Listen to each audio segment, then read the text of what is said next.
Hi, Gary Stearman. Time for another daily update from Prophecy Watchers, and we're very pleased to have in studio with us a guest you all know.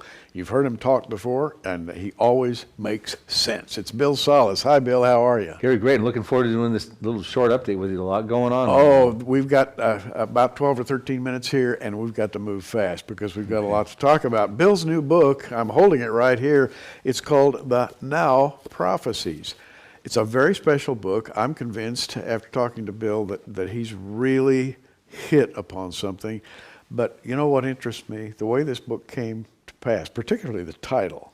Share that with people. I think it's a great story. Great. Absolutely. You know, first of all, for your audience, the Now Prophecies are the prophecies that I'm watching for very seriously that I believe could be imminent. They lack any real significant preconditions, and I believe that they're about to happen. So I'm trying to alert people that, hey, be on the lookout for these things, and maybe they'll happen in a few years or maybe a few months or a few days. What's important is that we prepare now at the present time because they could happen now. Okay, Right. So that's the goal of that. Why I called it the Now Prophecies in a nutshell, it's an interesting story. I've been teaching about preparing for the prophecies in 2015, and I had a dream one night. And in the dream, the Lord was talking to me, and He said, I want you to call your next project the Now Prophecies. I write about the story in the book. I was woken up by a anonymous phone call at 1:59 in the morning, which was unusual. It was like God's way of saying, wake up and pray about what I just told you. Don't forget about what I just told you, which I often do when I dream. So it's a very interesting story I put in the book. But He simply said to me, you need to call this the Now Prophecies. And I thought to myself, that is perfect. You know, when you try to you've written books, when you try to find that title that encapsulates the book and catches the reader's attention on the bookshelf, it can be a laborious process. Oh, yeah. This, I thank the Lord for. It was, call it the Now Prophecies. It just came to me. The Now Prophecies, meaning right now. Well, if the Lord prompted you to write something called the Now Prophecies, that means a lot in and of itself, because what does now mean? Now. At the present time. At the present time. And what you've done is take a new look at Ezekiel 38. And what I like about it is that before you ever talk about Ezekiel 38, you talk about the precursor events that set up the events of Ezekiel 38. And I think a lot of us have done this for years. We've looked at this, we've looked at that and the other thing, but most people have said, no, there are no precursor events. It's just going to happen all at once someday. I think you've made a lot of sense. Right. Well, there are some preconditions listed in Ezekiel 38. Israel has to be dwelling securely without walls, bars, nor gates, extremely prosperous. We find out these are the details inside of the prophecy. We have to ask ourselves, is Israel dwelling in those conditions right now? So what I've done when I look at Ezekiel 38, I've got a few chapters on it. I've sort of shifted the camera angle a little bit. You know, there's been really some good books written out there on Ezekiel 38. Oh, yeah. But now I want people to look at what is God's perspective in Ezekiel 38?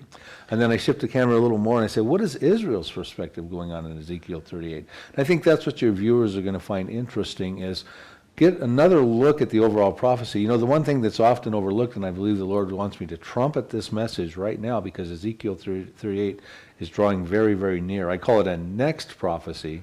I don't call it a now prophecy because it's got some of these preconditions. Nows don't have any preconditions. Is that He's going to use that event, that most massive, armed, and dangerous Mideast event of all times, to let the world know He's the holy God, the one true God of the Bible, the Holy One of Israel in Ezekiel 39, verse 7. And He's not going to let His name be profaned anymore or forgotten anymore. And He says the nations will know He's the Lord. And you know, Gary, that's a very significant event in the timeline of man, that God comes out officially and says, listen, I'm going to silence all my critics. I'm going to make sure people understand that land over there that Israel's on is not disputed or occupied territory, and replacement theology is out to lunch. And this is all going to be accomplished in this prophecy. Well, you build so much of your book out of this verse, Ezekiel 39, 7, so I will make my holy name known in the midst of my people Israel. Now that comes at the end of all these terrible events. Sort of the smoke is still in the air. That's God's signature verse right there. Yeah. You know, in other words, America's not going to be able to jump in and say, we stopped that, or the Israeli Defense Forces aren't going to say, hey, we shot all that hailstone and fire and brimstone. No, this is the Lord. This is a natural, Old Testament, biblical stoppage of the most armed and dangerous invasion. So when it's all done, the Lord can take full credit of it. And it had to be Israel. It couldn't be the church, because it's all part of God's way of saying, look, I uphold my covenants with Abraham, Isaac, and Jacob, these unconditional covenants, of which the Israelis, the chosen people, Israel, the promised land, they had to be in play. The Jews had to not be killed all by Hitler, and the Ottoman Empire had to be vanquished out, so that we can have the stage set right now for what God is going to use to let people know He loves them, He keeps His promises, He keeps His covenants, not only to Israel, but to you, dear believer. He is going to let everyone know He's the one true God. If you live in London or you live in Pocatello, Idaho, God is going to let you know that He's done this to glorify Himself. It says the nation shall know I'm the Lord, and if you live in a nation, that means you. Wow. That's so different from what's going on today. Today, as you all know, the culture is essentially collapsing. Christians are being laughed at. Christians are being held up to not only to public ridicule, but they are the enemies of social progress. Did you know that Bill or I would be considered actually backward? We are the problem. So we need to be gotten rid of in today's world. And yet how different this is. One day God is going to glorify Himself, and even the scoffers will have to take note of it. That's great. And I believe that day is coming very, very soon. And it's a really special moment in man's timeline. Because, I mean, think how momentous that is, you know. And there's other verses in the Bible, and I point them out in the book, where ultimately there's going to be a downward slide now of all the false gods. Ultimately in Zephaniah 2, he talks about He's going to famish all the false gods. That's already starting to go on. And He's doing it through supernatural evangelism in places like Iran, dreams, vision, healings. But He's also going to do it by, there's to be conquests and things going on. All is going to start to decline. That's actually a next prophecy, is the decline of Islam. It's not a now prophecy. So, you know, we're looking at a very momentous time. We can't get caught up in all the geopolitics and the political scenes that are going on in America. We need to look at the overall picture and see, what is God's perspective of what's going on right now? But you do point out some very interesting events. Of course, Iran is in the news, nuclear weapons, and the ability to deliver them with medium, as some say, even long-range intercontinental ballistic missiles. They're soon going to have 25 warheads. But it's not just that. It's Bashar al-Assad in Syria. It's Erdogan in Turkey. It is Mr. Vladimir Putin with all of his planes and his ships, offloading cargo in the Mediterranean, shipping it into the Middle East, helping out Bashar al-Assad.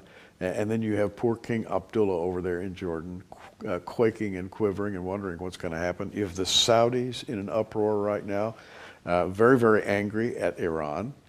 It is a powder keg of the first magnitude, Bill. Well, the whole East is imploding.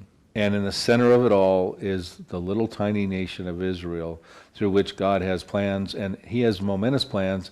He's going to uphold His holy name through Israel. And so you've got Israel surrounded by people that don't recognize their right to exist, that want to take over Jerusalem, that want to wipe them off the map, they're armed and dangerous, they're moving against each other. They're killing each other now, but their focus is going to shift toward Jerusalem and toward Israel. And so, you know, we need to remember that this is not going to get better, folks. It's going to get worse. And it's going to, all roads are going to start to lead to Jerusalem, and Israel's going to have to defend itself.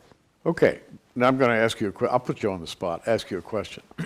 The rapture. Everybody wants to know when the rapture's coming, you know. Now, we can't give you a date. We'd love to give you a date for the rapture, but will the rapture occur before this event that's described in Ezekiel 38? Before Ezekiel 38, yeah. Well, that's a very interesting question, and I'm glad you caveated it, because I believe the rapture could happen at any given time because it's an imminent event. And I don't think we're going to be here for Ezekiel 38 and 39, and I'll tell you why in just a second here. But I do want you to know, I do think the rapture, I call it the vanishing of the Christians in the book, is a now prophecy. We need to be on the alert to watch for it now. Okay, that's what these are. Now, God is going to uphold His holy name through Israel, and He's going to let the world know He's God. And the timing He's chosen to do that is really strategic. It's not a random shot, I think I'll do it now. And so you have to remember that He wants the world to know He's God and that they should put their faith in Christ before the Antichrist can come on and deceive them. And that, of course, when he's got his mark of the beast implemented in the second half of the tribulation and stuff, that's too late. God's not going to slap his head and go, oy vey, I wish I'd done it sooner. Yeah. So we need to realize that God's going to uphold his holy name before the deception, before the Antichrist, before the restrainer is taken out in 2 Thessalonians 2. And so we're looking at an event that draws nearer and nearer the more you think about it. And it is about Israel. And I put arguments in there as to why I believe this is a pre-trib event, Ezekiel 38, and why the church may not be here. We could be here for it. That's why we need to certainly know about it. But I think there are strong reasons why we may not be here and strong reasons why it's a pre-trib event. The book is The Now Prophecies, and we've got just a couple of minutes, well, a little less than a couple of minutes, and I want Bill, in closing today, to tell you what he told me earlier about the book, namely that it's not written as a heavy research book. It's written in such a way that it flows along. Tell us about that. Absolutely. You know, one of the things I've always realized the Lord called me to was to take the complicated, complex prophecies and simplify them for everyone to understand. Because Bible prophecy is not for the elite or the scholarly necessarily alone, but for every man, woman, and child, because it's information God wants us all to possess so that we can make the right choices in our life to prepare for the powerful, globally impacting events that are forthcoming. Through my earlier works, and you offer them here, I had to go through and do some scholarly work and some scholarly research and lay out my arguments about Psalm 83 and these other prophecies. But this book is not about that. This book is taking all that research and all those conclusions and putting it into an easily understandable format, because these prophecies are about to roll out off the parchment onto the pavement, and we need to be looking at them and understanding them and putting them into application in our lives. We have the book, The Now Prophecies, for $14.95. The DVD, which is very watchable, $14.95. Together, $27.95. And when you order that, you get a free Join Us in Jerusalem DVD, chronicling our trip to Jerusalem. The Prophecy Watchers went there. What a time we had. And with every order, we always send a current magazine. Bill's got an article called Ezekiel 38, the Marquee Event, in the March edition of the Prophecy Watcher. Now, we also have the Bill Salus collection. You go to our online bookstore and just scroll down to Bill Salus, the Bill Salus collection. You can also find the book and DVD, Nuclear Showdown in Iran, and the book and DVD, Psalm 83. And Bill revolutionized the way that people look at Psalm 83. We've got it all covered, Bill. We did. We did a whole lot in 10, 12 minutes here, didn't we? And may the Lord bless you and your work, and Godspeed you on to your next event, whatever that may be. I hope you get a chance to tell a lot of people about this idea behind the Now Prophecies. I think the Lord's going to open those doors, Gary. He wants people to know He's the Holy One in Israel. Bill Salus, wish him well, and we'll get him back to talk with us as time goes by. Every time he can make it here to the studio, we'll bring him your way. I'm Gary Stearman. Hey, keep watching, everybody. We are. Thanks for joining us on Prophecy Watchers. You can find us on the web at prophecywatchers.com, where you can sign up for our free email newsletter, or follow us at facebook.com/prophecywatchers. In the meantime, keep watching, everybody, and we'll see you soon.